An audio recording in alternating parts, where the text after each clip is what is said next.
Boa noite! Começa agora o Repórter Canção Nova. Assuntos interessantes para o final deste domingo com reportagens de várias partes do nosso país. A iniciativa de uma professora aposentada que tem mudado a paisagem de uma praça da capital sergipana e um estudo brasileiro que mostra como a violência pode afetar o cérebro humano. Depois de 10 anos da lei antifumo, o vício do cigarro ainda é um mal que afeta muita gente. E o crescimento do voluntariado individual no Brasil, mesmo em meio a crises.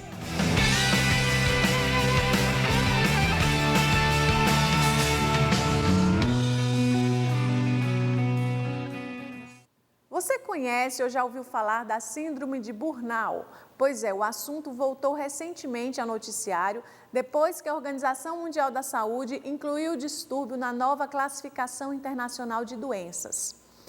Mas a organização reconsiderou, dizendo que não se trata de doença, mas um fenômeno ligado ao trabalho. Mesmo assim, a síndrome do esgotamento profissional afeta muitos trabalhadores e preocupa especialistas. Vamos ver na reportagem.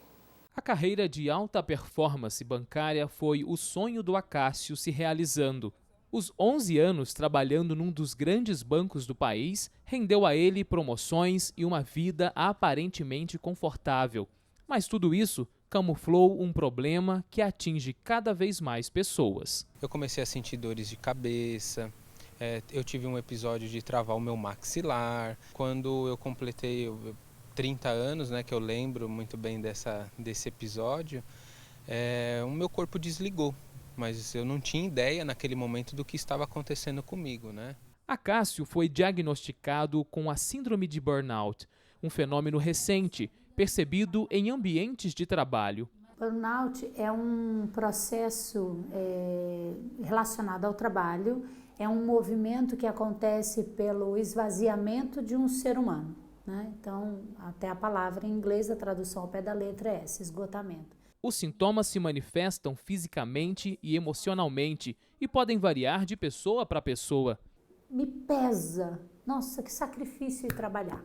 Rejeição, incapacidade, tristeza são sentimentos comuns, mas todos têm origem no ambiente de trabalho. Poderia ter acontecido uma transferência lateral, uma promoção lateral, me ter tirado dessa situação, mas veja, a instituição não enxergou isso, eu não consegui enxergar de tanto que eu me sentia sufocado. A melhor forma de se prevenir a síndrome de burnout é buscar alternativas que diminuam o estresse e a pressão no trabalho. Uma vida saudável pode diminuir o desenvolvimento da doença, mas talvez este seja o momento de repensar, por exemplo, a carreira profissional. Melhor é você se conhecer e fazer a gestão da sua vida, Nenhum trabalho pode ser dono de você, Essa troca, ela tem que se ater à mão de obra e não à gestão da minha vida. A ajuda profissional é o primeiro recurso que alguém com os sintomas da burnout deve recorrer. À família, amigos de trabalho e aos mais próximos cabem o apoio na decisão de recomeçar. E eu ressignifiquei, não somente eu, mas acolhido pela família, E eu fui entendendo que eu precisava trilhar um novo caminho profissional. E a gente está sempre falando da dengue, porque ela ainda é um problema. Em 2019, o Brasil já tem 5 vezes mais casos da doença transmitida pelo mosquito Aedes aegypti do que no ano passado. Há uma semana, Nair sente os sintomas da dengue. A dor no corpo é diferente do resfriado. Muita dor no corpo, parece que está quebrando os ossos da gente. A confirmação veio hoje, quando ela procurou o hospital de campanha montado para atender os pacientes com suspeita. O grande objetivo do hospital de campanha é atender de forma mais rápida esse paciente, para que ele não tenha outros comprometimentos e desafogar as unidades de saúde, bem como, em especial, o nosso pronto-socorro. No local, eles passam pela triagem, consulta médica, fazem exames e recebem os primeiros cuidados. O próprio médico, a equipe técnica já avalia o paciente através da prova de laço, através de todas as características dos sintomas e já determina como um paciente dengue. A cidade paulista de Lorena decretou epidemia de dengue após registrar mais de 300 casos. E no restante do país, não está muito diferente.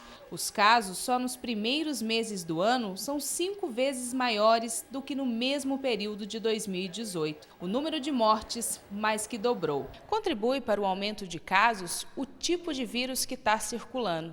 Antes eram os tipos 1 e 4. Este ano predomina o 2. Essa mudança deixa a população mais vulnerável à dengue. Os sintomas estão bem mais agravados, né? Muito exantema, uma grosseira na pele, uma coceira muito intensa. A Nair diz que fez a parte dela. Então a gente tem os cuidados da gente, mas o povo não tem, né? Eliminar criadouros do mosquito é a única forma de prevenção. O trabalho de combate aos focos, ele não é um trabalho no momento de epidemia.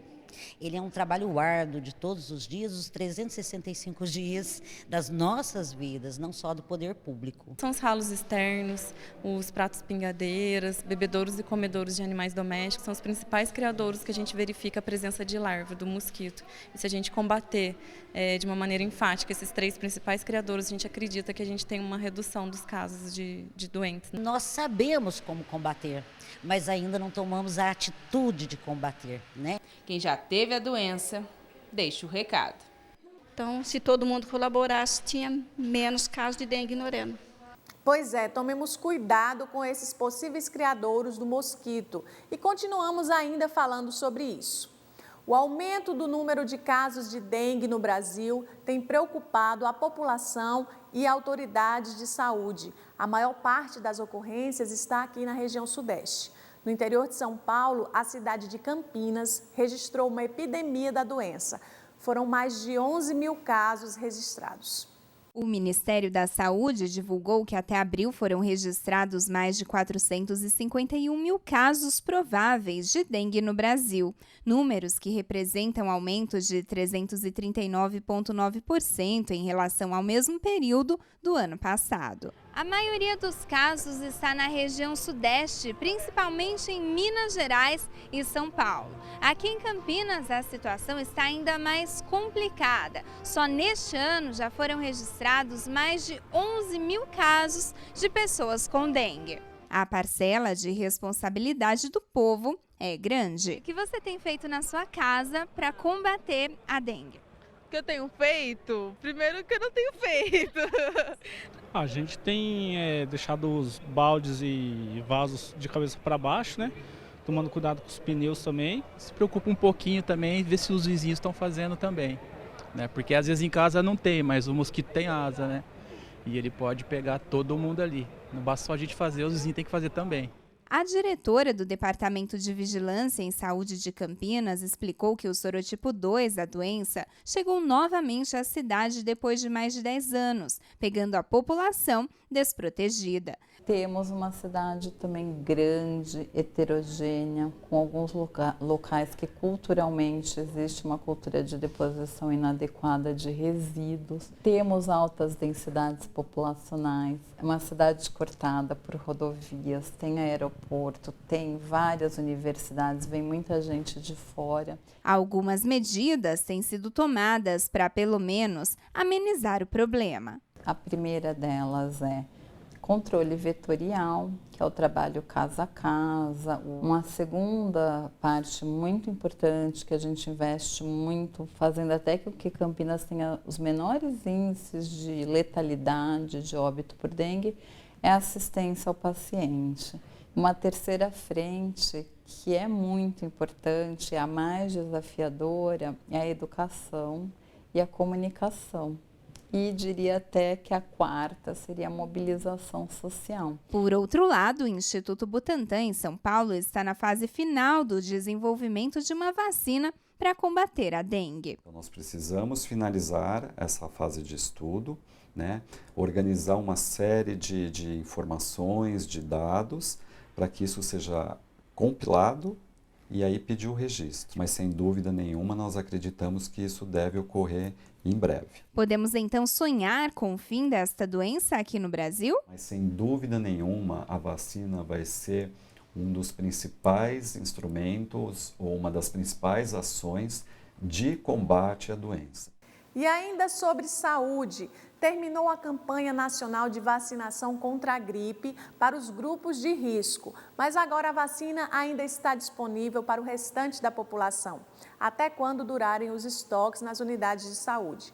Neste ano, o medicamento foi modificado para imunizar contra novos tipos de vírus da gripe.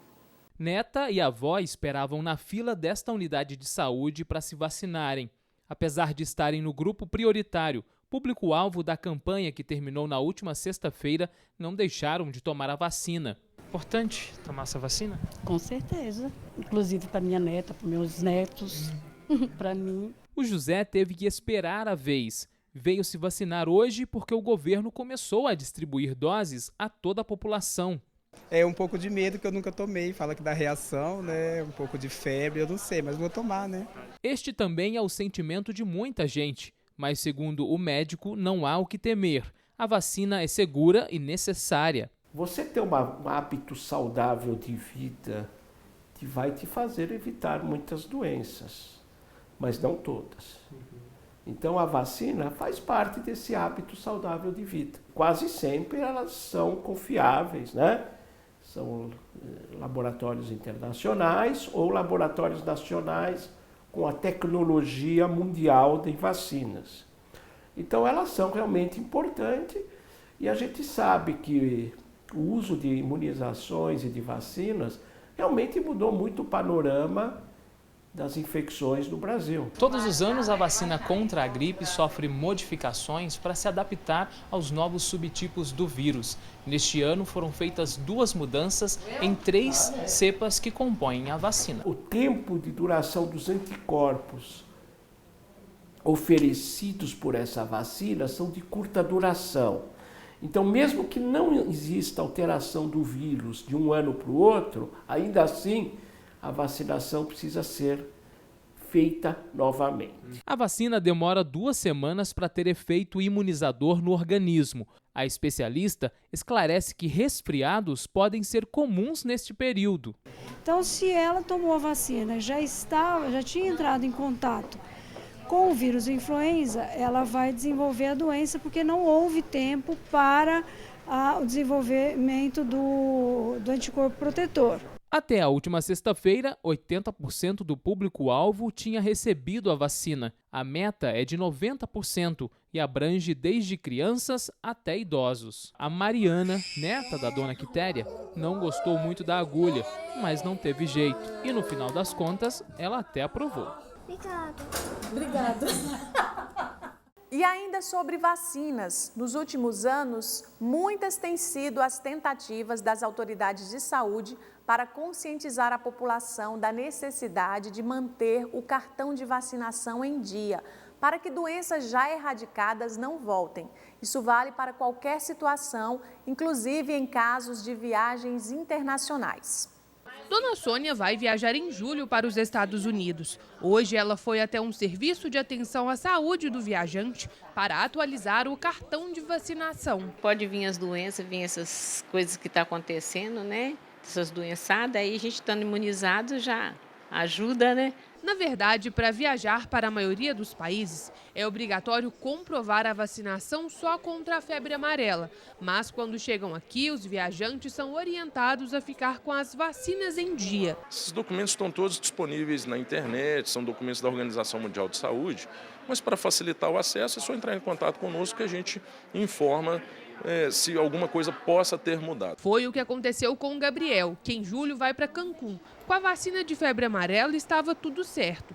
Contra outras doenças, ele precisava se proteger. Aproveitei para complementar com as que estavam faltando, para deixar em dia todas as vacinas. Estar com o cartão de vacinação em dia é questão de proteção e prevenção, pois evita o reaparecimento de doenças que já foram erradicadas do país. Nos meses de junho e julho, o Brasil vai sediar a Copa América. A expectativa é que torcedores de 99 países circulem por aqui, o que aumenta o risco da chegada de doenças transmissíveis originadas desses locais. Por isso é tão essencial que a população brasileira esteja com as vacinas em dia. O ideal é que as crianças todas estejam vacinadas, né, para sarampo, rubéola e cachumba, né, que é a tríplice viral, vacina para gripe, mas nunca esquecendo da vacina febre amarela contra o tétano, que é uma vacina de rotina, né, vacina de difteria e tétano. tabagismo. Antecedência deve ser a palavra de ordem quando o assunto é a vacinação.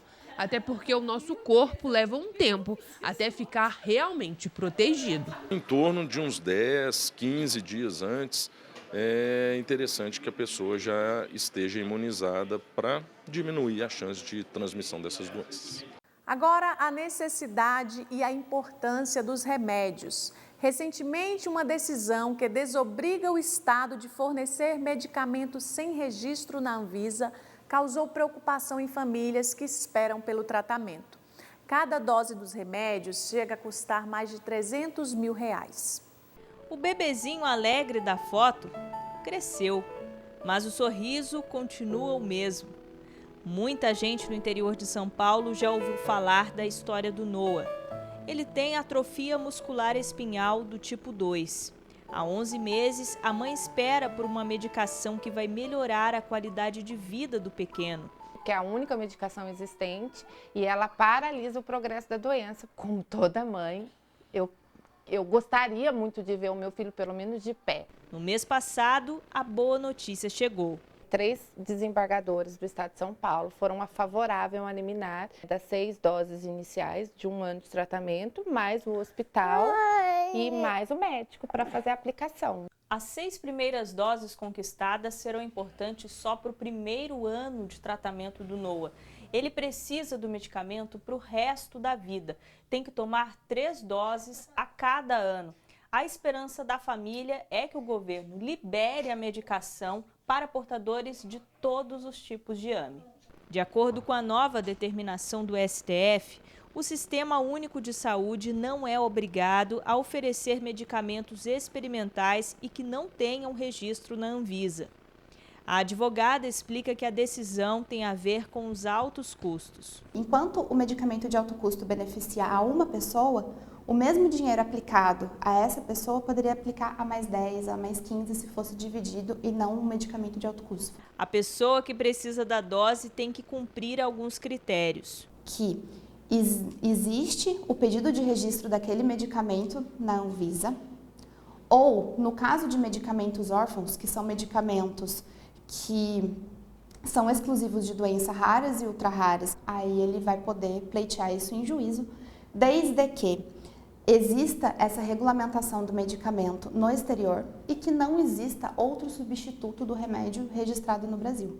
O medicamento de Noah recebeu o registro da Anvisa em 2017, mas o tipo disponível só contempla 10% das pessoas com AME. A especialista acredita que a determinação possa ser alterada.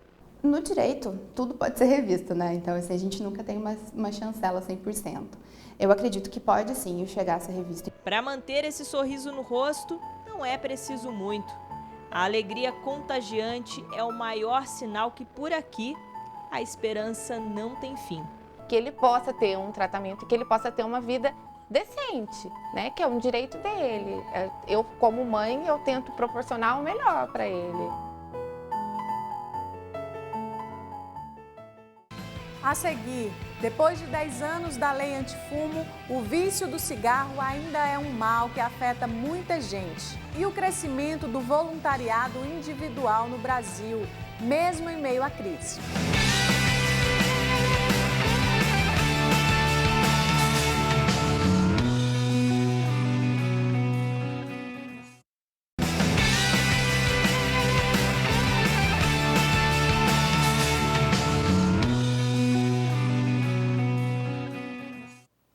Estamos de volta, falando agora da lei sem tabaco. Você fuma ou convive com algum fumante? Embora tenha diminuído esse costume no Brasil, o vício do cigarro ainda é um mal que afeta muita gente. Fica o alerta à sociedade para as doenças e mortes evitáveis relacionadas ao tabagismo. Há 10 anos, a lei antifumo começava a valer em São Paulo, proibindo a população de fumar em ambientes fechados, públicos e privados. E um levantamento divulgado pelo Ministério da Saúde aponta que em 12 anos o número de fumantes no Brasil caiu 40%. Em 2009, proibir pessoas de fumar em locais fechados parecia algo inimaginável. A responsável por criar a lei antifumo em São Paulo, cidade pioneira neste caso, foi esta mulher. Você está num restaurante, o sabor da comida melhora.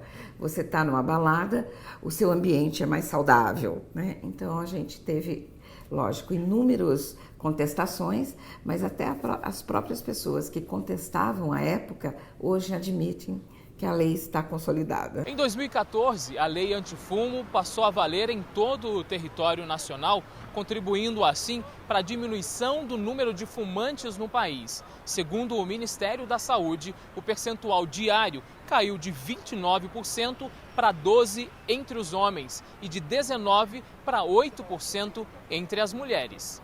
De acordo com este oncologista, não é preciso ser fumante ativo para contrair os males que o cigarro promove.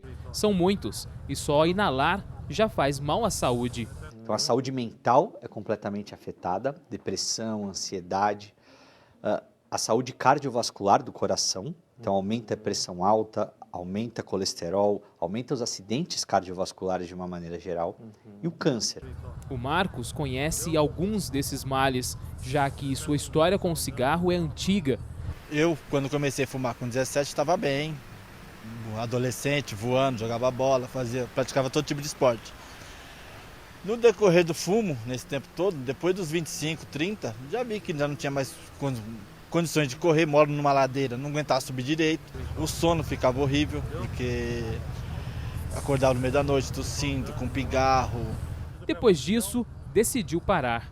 E segundo o médico, esta decisão pessoal também deve ser o primeiro passo para outras pessoas. Se aliada a outras medidas, o sucesso é mais garantido. Teve um estudo recente mostrando que os pacientes, depois de poucos anos, eles recuperam as células que potencialmente estavam danificadas por conta do cigarro, elas morrem e são substituídas por células saudáveis. Como tudo na vida tem ação e reação, no caso do Marcos, o corpo reagiu à decisão.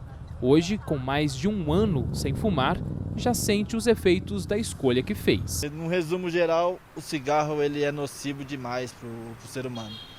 O corpo não aguenta. Ele chega uma hora que ele vai pedir falência. E falando agora em outra lei, as mudanças na Lei Maria da Penha deram mais agilidade na tomada de decisão por autoridades da Justiça e da Polícia. As alterações facilitaram a aplicação de medidas protetivas de urgência em caso de violência doméstica. Recomeçar é se dar a chance de ser feliz de novo. Eu vim de um relacionamento abusivo, onde eu vivia presa nele, porque eu não tinha muito recurso, né? Não tenho famílias aqui na cidade de Taubaté. No último ano, foram 536 vítimas de agressão física a cada hora. Com as mudanças na Lei Maria da Penha, agora o agressor será afastado do lar, domicílio ou local de convivência com a vítima. Se houver risco, não será concedida liberdade provisória. Aquelas cidades em que não haver um fórum funcionando, os delegados de polícia poderão conceder as medidas protetivas. Caso não haja um delegado disponível no momento da denúncia, aí qualquer policial poderia conceder a medida protetiva. O juiz deve ser comunicado em 24 horas quando as medidas forem determinadas por delegado ou policial.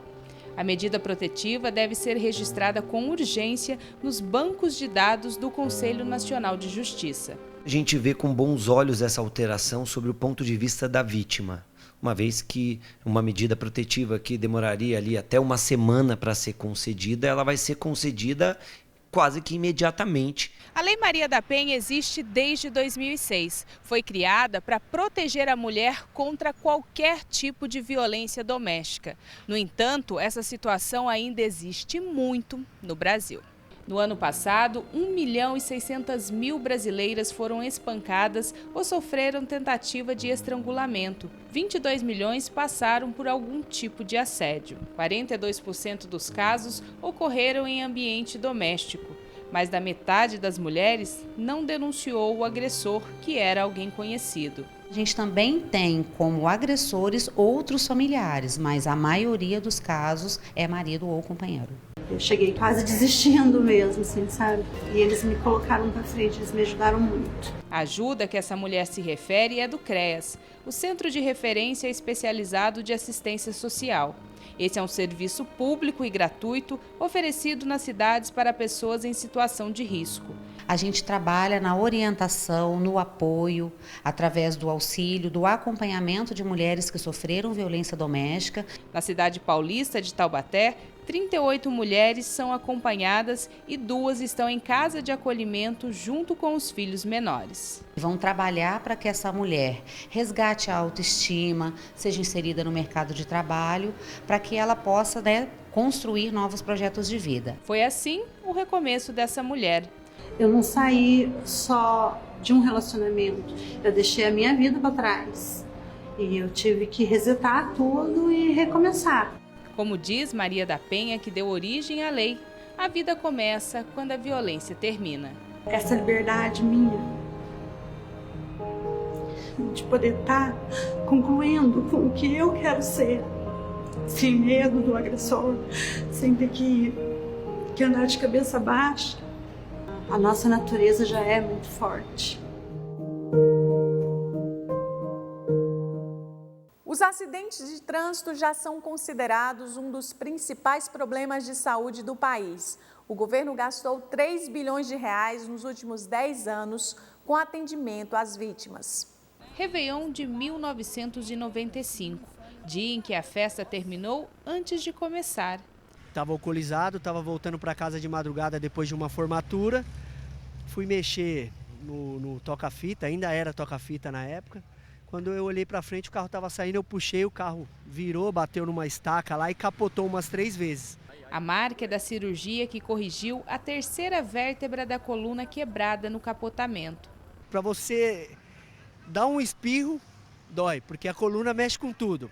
Os homens são a maior parte das vítimas do trânsito. O perfil dos acidentes indica que 60% dos casos foram com pessoas de 5 a 39 anos. Os maiores de 60 anos e os menores de 14 representam 8% cada. De acordo com um especialista em direito civil, a imprudência é o principal motivo dos acidentes de trânsito. Falta de manutenção no seu próprio veículo, falta de conhecimento das vias, falta de respeito à legislação de trânsito. O Brasil tem muitas rodovias. No entanto, os acidentes são mais frequentes em ruas e avenidas dos centros urbanos. A cada hora, 5 pessoas morrem no trânsito. De acordo com o Conselho Federal de Medicina, foram mais de 368 mil vítimas entre 2008 e 2016. Nos últimos 10 anos, 1.600.000 ficaram feridas, ou seja, 20 pessoas por hora deram entrada em hospitais públicos. Aumento de 33% nas internações, o que custou quase 3 bilhões de reais ao sistema público de saúde. O acidente de trânsito ele impacta em várias áreas, né? Na área de saúde, porque o setor de saúde ele precisa suportar e absorver todas as pessoas que eventualmente possam ter sido vítimas desses acidentes. Tudo isso, no fim das contas, impacta no setor financeiro do país. O número de internações no SUS aumentou no Tocantins e em Pernambuco e diminuiu no Maranhão, Rio Grande do Sul e Paraíba. A via segura começa com a educação no trânsito. Uma via pública de boa qualidade, uma sinalização de boa qualidade, ajudaria muito na diminuição desses acidentes. Para quem iniciou o ano de 1996 na cama de um hospital, a responsabilidade pela vida se tornou a direção mais segura. E de lá para cá eu sou mais prudente. O Brasil tem muitos endividados. São cerca de 3 milhões de pessoas que têm a chance agora de quitar a dívida com a Caixa, com desconto de até 90%. A campanha de regularização da Caixa é válida para os próximos 90 dias e os interessados podem entrar em contato pela internet, telefone ou nas agências. Cartão de crédito, o responsável pelas dívidas de tanta gente e o da Stephanie também. Até hoje estou endividada, porque consumista demais, gosto de consumir.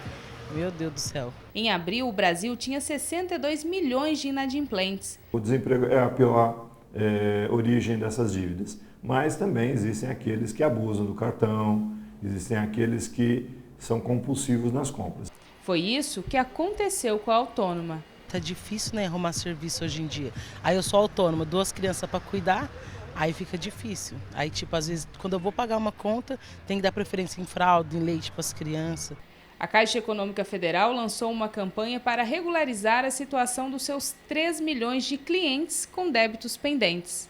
Cliente que seja inadimplente há mais de 1 ano, ele tem a possibilidade de quitar à vista com até 90% de desconto. Dos inadimplentes, mais de 2,5 milhões são pessoas físicas com renda de até R$ 1.500. Normalmente a gente tem no cliente de pessoa física o cartão de crédito, o cheque especial, são dívidas que começam pequenininha e vão crescendo, né? Outros 320 mil são empresas com dívidas inferiores a R$ 5 mil. Para o delegado do Conselho Regional de Economia, essa é uma oportunidade para sair do vermelho. Porque para o cliente, ele vai ter o seu nome limpo, e para a Caixa também, que eram dívidas de difícil recuperação. A regularização com a Caixa não envolve crédito imobiliário. Ele está num momento de renegociação com condição diferenciada para os clientes. Tão importante quanto renegociar uma dívida é conseguir manter os pagamentos em dia e evitar novos atrasos. O maior desafio nesse processo é a organização financeira. É muito difícil ser organizada. É preciso tentar e planejar para sair e não voltar mais para o vermelho.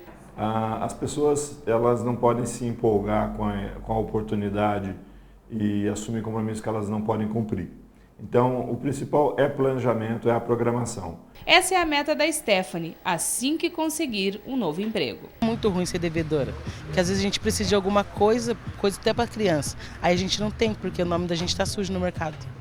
E sempre temos notícias boas, mesmo com as dificuldades. A crise econômica e o desemprego não afastaram a solidariedade do brasileiro. Uma pesquisa do IBGE aponta que o voluntariado individual cresceu nos últimos anos. Hélio tem 79 anos. Logo que se aposentou, começou a fazer trabalhos voluntários. Em 18 anos de entrega gratuita, já foi motorista, fez serviços gerais e foi presidente do asilo. Mas entre tanto trabalho, não esconde o que mais gosta no voluntariado. Sentar ao lado deles e ouvir o que eles têm para nos contar, sabe? Isso é impressionante.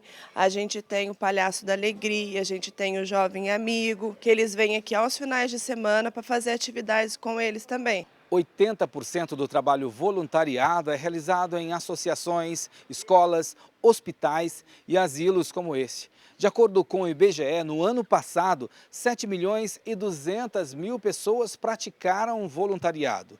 E quem faz garante, há mais alegria em dar do que receber. A gente só é feliz quando a gente ajuda o outro, quando a gente se faz o algo a mais pelo outro, né? É muito bonito ver a juventude. Eles vêm, tocam violão, cantam, passam o dia inteiro quase aqui com eles. Atos começou o trabalho voluntário interessado nas horas complementares para a faculdade e não parou mais. Ele faz parte da pesquisa do IBGE que aponta o trabalho voluntário individual aumenta ano a ano. Em 2016, eram 8,4% dos praticantes. No ano seguinte, o número de voluntários individuais subiu para 9% e chegou a 9,8% no ano passado. A maioria em instituições religiosas. Estava tipo um vazio que precisava ser preenchido em mim, que era estar ajudando alguém, estar auxiliando, levando alegria. Quando chega alguém diferente, eu gosto. Ainda mais que é para ajudar, armar brincadeira, sabe? Eu sinto feliz, eu gosto que eles venham. De acordo com a responsável técnica do asilo, horário livre, disposição para o trabalho e coração aberto para amar bastam a quem quer fazer um trabalho voluntário. A gente vê que o outro precisa da gente, que a gente também precisa estar em contato com o outro, né? Eu acho que é muito mais viável para quem serve do que para quem é servido. No próximo bloco, a iniciativa de uma professora aposentada que tem mudado a paisagem de uma praça na capital sergipana. e um estudo brasileiro que mostra como a violência pode afetar o cérebro humano.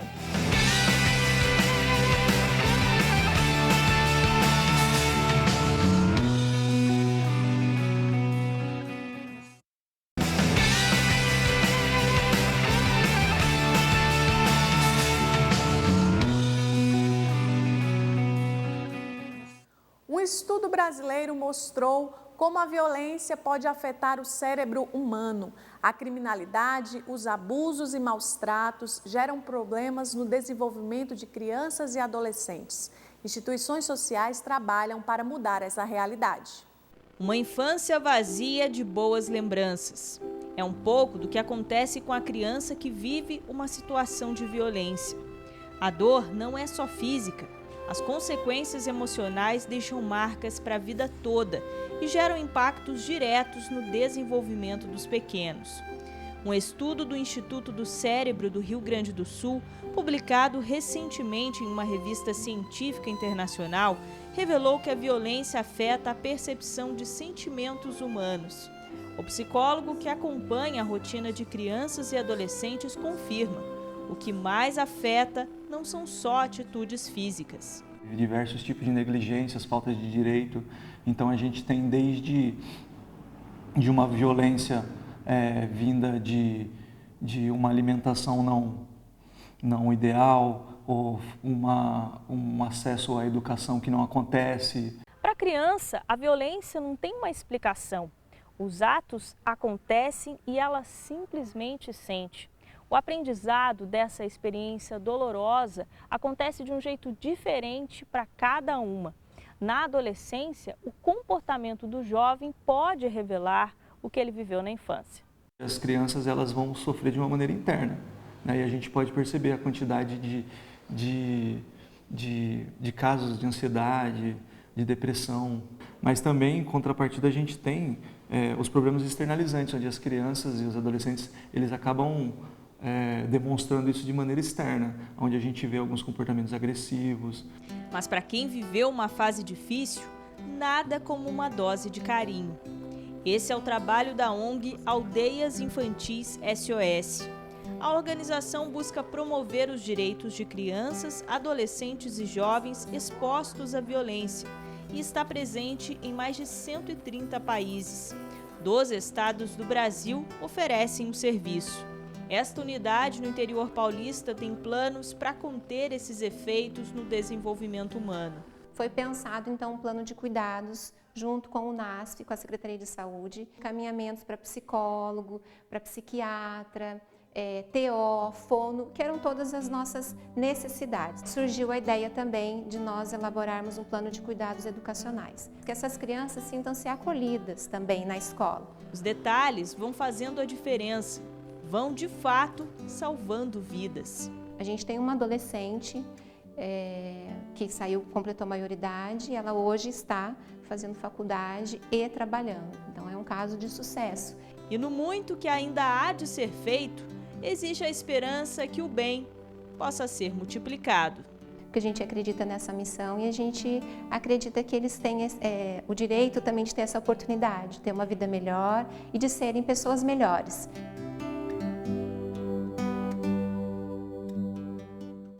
E aquelas passagens gratuitas que os idosos têm direito, será que estão funcionando mesmo?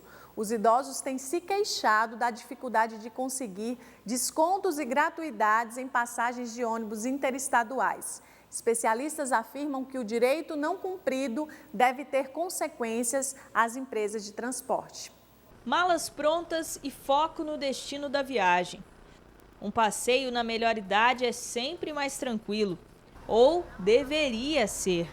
Muitos ainda se queixam de falta de atenção na hora de adquirir as passagens de ônibus. O Estatuto do Idoso determina que pessoas com mais de 60 anos de vida e que recebam menos de 2 salários mínimos têm direito à gratuidade ou a descontos em passagens interestaduais. Mas na prática, não é isso que acontece. Eu já tenho 68 anos e nunca consegui. Desisto, prefiro pagar. Já é um tanto quanto difícil, porque esses lugares já foram ocupados. Encontramos seu Geraldo com as passagens compradas sem desconto do Rio de Janeiro para o interior de São Paulo. Ele disse que com mais de 70 anos só conseguiu o benefício uma vez. Que eu consegui pagar a metade, porque eu conversei muito com o moço do guichê, aí ele falou que ia me dar uma cortesia lá e me deu essa cortesia. A lei diz que cada ônibus tem que reservar 2 passagens gratuitas e, na falta dessas, o idoso pode pagar metade do preço, desde que cumpra algumas exigências. Passagens gratuitas têm que ser adquiridas pelo menos 3 horas antes da partida. Bilhetes com desconto em trechos com menos de 500 quilômetros é preciso 6 horas de antecedência. Já nos maiores de 500 quilômetros, o ideal é 12 horas antes. Além disso, é necessário apresentar documentos específicos. São ou o contra-cheque do quanto ele recebe, ou a carteira de trabalho atualizada com quanto ele recebe, ou um documento do INSS demonstrando que ele recebe aquela aposentadoria, sempre até 2 salários mínimos, é o limite. E a identidade dele, o RG, a CNH, que conste a idade dele para mostrar que ele tem 60 anos ou mais. Se o passageiro, no caso idoso, cumpre os prazos, leva os documentos originais corretos e mesmo assim não consegue adquirir a passagem gratuita ou comprar com desconto, pode sim tomar providências. Existem órgãos que garantem seus direitos. Ele pode acionar tanto a Agência Nacional de Transportes Terrestres, a ANTT, pelo site dela, ou mesmo o PROCON do município dele. A Associação Brasileira das Empresas de Transporte Terrestre de Passageiros afirma que o benefício tarifário tem impacto direto no custo do sistema de transporte. Justificou ainda que o setor rodoviário insiste para que os valores estejam no orçamento público, como prevê a Constituição. Quem segue viajando permanece também na espera de boas notícias. Como tudo que é gratuito é difícil, né? Mas o povo tem direito, né? Deve recorrer a isso. Agora, o cuidado com a natureza. O desmatamento em áreas protegidas da Amazônia, infelizmente, avançou. No mês passado, o crime ambiental já somava mais da metade do que foi derrubado no último ano. Os alertas do Programa de Monitoramento da Amazônia, realizado pelo Instituto Nacional de Pesquisas Espaciais, impressionam. 6.840 hectares foram desmatados na primeira quinzena de maio, em áreas de conservação. A gente sempre usa esse número, né, o quantitativo disso com certo cuidado, porque esse alerta não foi feito para isso, para medir, mas é mais realmente para alertar. Mas agora, especificamente no mês de maio, a gente notou um grande repique de desmatamento, muitas ocorrências de desmatamento na região norte do país, na Amazônia especificamente. Cada bioma tem suas características, tem suas situações diferenciadas em termos de exploração. Nós tivemos ciclo de café, ciclo de cana-de-açúcar e sucessivamente, né?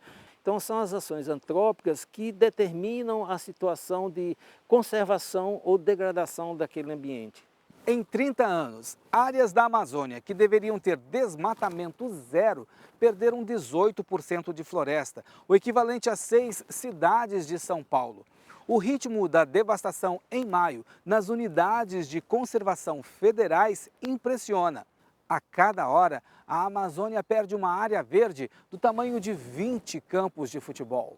O sistema do INPE gera alertas diários deste desmatamento. O trabalho orienta as fiscalizações do IBAMA, do Instituto Chico Mendes e outros órgãos. Isso é a maior contribuição, ou seja, é permitir que o governo possa fiscalizar. E, em segunda instância, ele permite que a sociedade tenha conhecimento e acesso do que está acontecendo. Para o ambientalista, a cobiça dos bens naturais de fauna e flora e a exploração do espaço físico gerado são os motivos do desmatamento. Grilagem, você tem ações de pecuária, né? E você também tem ações de invasões de áreas, né?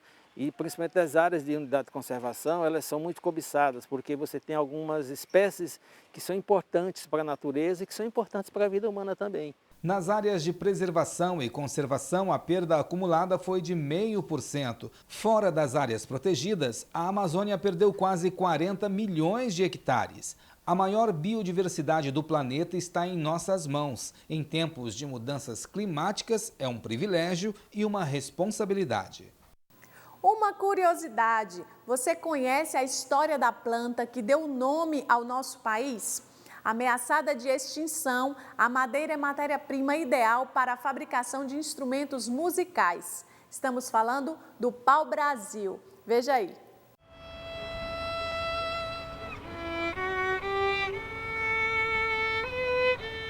A música é divina. O som doce do instrumento entra pelos ouvidos e penetra no coração. O arco é a nossa voz, né? Sem o arco não teria nada. São, na verdade, 2 instrumentos. A gente utiliza o arco para produzir o som. Ele é a alma do violino. Instrumentistas do mundo inteiro sabem que a madeira utilizada para fazer o arco é uma raridade que só existe em nosso país, como esta que serviu de cena para o show da Thaís. Quando os portugueses chegaram ao Brasil em 1500, logo de cara a planta despertou a atenção, porque ela produz uma tinta avermelhada ideal para tingimento de tecidos. Estamos falando da planta que deu origem ao nome do nosso país, o pau-brasil. Lá pelos anos de 1700, um artesão francês descobriu que essa matéria-prima era ideal para a confecção de arcos de violinos. Até hoje, ninguém descobriu nada igual. Ele possui a resistência necessária para a gente conseguir tocar as notas com mais delicadeza e também ter a flexibilidade necessária que o arco precisa para produzir as notas. A madeira entrou na lista de espécies ameaçadas de extinção em 2004.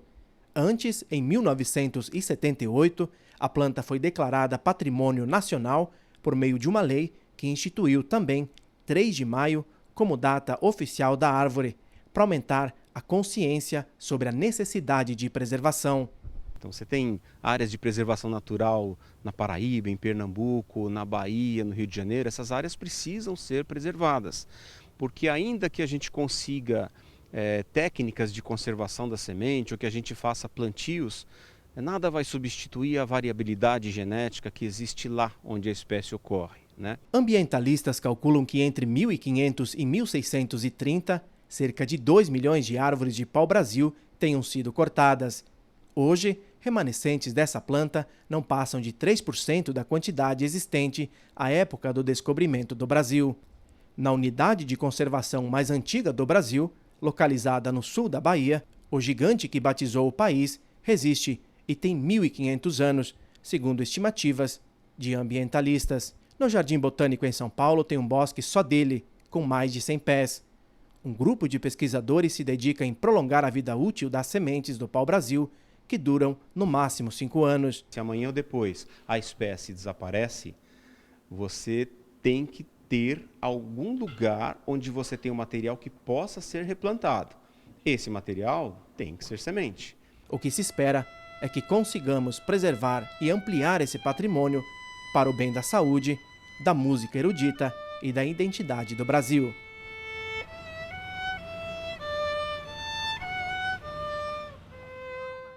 E agora a notícia do Nordeste. Em Aracaju, a iniciativa de uma professora aposentada vem mudando a paisagem de uma praça na capital sergipana. O gesto é uma demonstração de respeito com a casa comum, como o Papa Francisco sugere. Neste bairro, em Aracaju, onde antes era depósito de lixo, agora é uma praça. Dona Célia está fazendo a parte dela, cultivando um jardim. O presidente do centro que me deu o cantinho já com um pneu, umas plantinhas, mais outro pneu com outra plantinha. Meu filho me deu aquelas 4 palmeiras. Aí plantei também. Plantei muita coisa bonita. A atitude de Dona Célia remete às palavras do Papa Francisco em defesa da preservação do meio ambiente. Cada um precisa dar respostas e encontrar grandes ou pequenas soluções para declarar amor ao planeta e agradar ao Deus Criador, que não desiste de nós, criaturas. A convocação do Santo Padre pede a cada indivíduo que ajude a cuidar da casa comum e evite o uso irresponsável dos bens colocados por Deus na terra para todos. Seu Fábio faz a manutenção da praça. Ele diz que a contribuição dos moradores do bairro faz toda a diferença para o trabalho dele e que sozinho não conseguiria manter tudo limpo. Temos aqui uma área extensa, muito grande, essa praça é muito extensa, uma área verde, entendeu? Onde o povo tem o maior cuidado de cuidar eles mesmos plantam, eles mesmos cuidam, e aí é da vida, né, as plantas. E eu estou aqui só para fazer manutenção. Coisa boa é sentar-se à sombra de uma árvore, ainda mais tendo ao fundo uma praça limpa e preservada. Quem dera todos tivessem a consciência e o gosto por cuidar do bem comum. Com certeza, o meio ambiente agradeceria. Pela cidade de Aracaju, já existem projetos de intervenção urbana e preservação do meio ambiente. E a gente está repondo essas espécies arbóreas que têm mais de 40 anos e que não foram conduzidas corretamente. Nós estamos substituindo por plantas da Mata Atlântica, a exemplo dos ipês, da sibipiruna, dando um novo colorido para Aracaju. A gente está indo para a comunidade, convocando aquela comunidade. E a gente envolve as crianças, envolve as associações e as pessoas fazem o plantio. O desafio é a educação ambiental, para que a população não descarte o lixo em qualquer lugar e busque se envolver com alternativas que contribuam com a cultura da preservação. E hoje cuido até eu morrer. Que essa praça aqui sirva de exemplo para outras praças por aí, onde pessoas não cuidam, entendeu? Não tem o mesmo pensamento que as pessoas daqui têm. O nosso programa de hoje termina aqui. Se você quiser rever outras edições do Repórter Canção Nova, acesse o YouTube Play Canção Nova ou nossa página na internet noticias.cançãonova.com. Deus abençoe você, uma boa noite e uma ótima semana.